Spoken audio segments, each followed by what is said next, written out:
Kumusta mga kaibigan? Tinatanggap ko kayo sa aking channel. Narito ako na may magandang video para sa inyong lahat. Ang madilim na bahagi ng media ay nasa likod ng kakilakilabot na pag-atake sa sikat na aktor na si Engin Ecurek. Lumitaw ang underworld.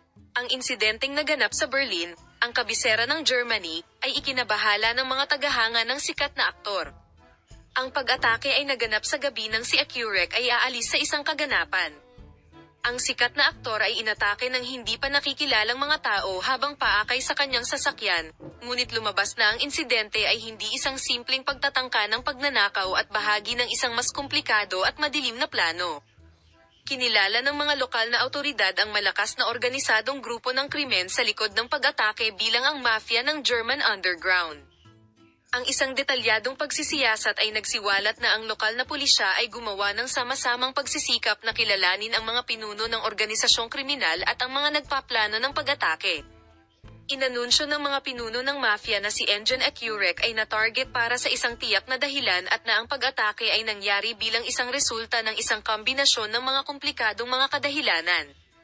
Kasama sa mga salik na ito ang kamakailang mga banta ng aktor sa isang proyekto o inisyatiba ng pakikipagtulungan na maaaring makapinsala sa mga interes sa pananalapi ng mafia.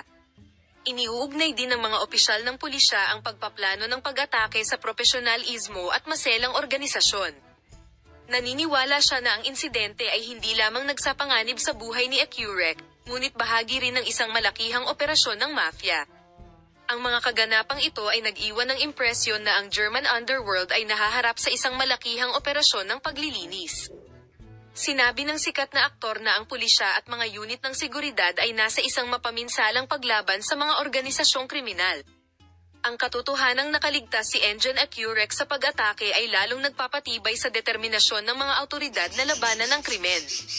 Ang pagsisiyasat, na naglalayong dalhin sa hustisya ang mga aktibidad ng pag-atake at ang organisasyong nagsagawa ng pag-atake, ay patuloy na may mas malawak na pampublikong epekto sa Germany.